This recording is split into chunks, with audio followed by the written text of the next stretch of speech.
ஒரு குட்டி mini vlog பார்க்கலாமா? பார்சல் கொரியர் பண்ணோம் அப்படிங்கிறதுக்காக ஈவினிங் போல கிளம்பிட்டு, அந்த பார்சலையும் நல்லா டேப்பெல்லாம் போட்டு ரெடி பண்ணிட்டு, கொரியர் ஆஃபீஸ் கிளம்பியாச்சு. ஒரு பக்கத்திலேயே தான் இருந்தது.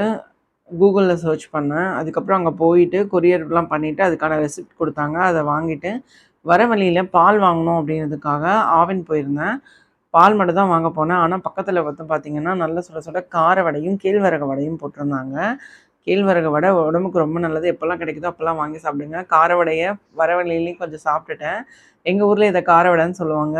உங்க ஊர்ல என்ன சொல்லுவாங்க அப்படின்றத கீழ கமெண்ட் பண்ணுங்க. நைட்டுக்கு என்ன டின்னர் பண்ணலாம் அப்படின்னு யோசிக்கும்போது, ரொம்ப நாளா வீட்ல வந்து அந்த மில்லட் நூடுல்ஸ் இருந்தது. சரி அத இன்னைக்கு ப்ரிப்பேர் பண்ணிடலாம் அப்படின்றதுனால, தனியா அத ஒரு பவுல்ல வேக வச்சுட்டேன். அது கூடவே வந்து பக்கத்துல அதுக்கு தேவையான காய்கறிகள்லாம் எடுத்து அத ரெடி பண்ணிட்டு, இன்னொரு பக்கம் முட்டைய வந்து பொடி மாஸ் பண்ணிட்டேன். அதுக்கப்புறம் இதெல்லாம் போட்டு நூடுல்ஸ் வந்து எனக்கு தெரிஞ்ச மாரி ரெடி பண்ணிட்டேன். இது ஃபைனலா இப்படிதான் இருந்தது பார்க்க. சாப்பிடவும் ஓரளவுக்கு நல்லா தான் இருந்தது. கம்மியா சாப்பிடணும்னு நெனச்சு கொஞ்சம் ஹெவியாவே போன மாரி ஃபீல் ஆச்சு.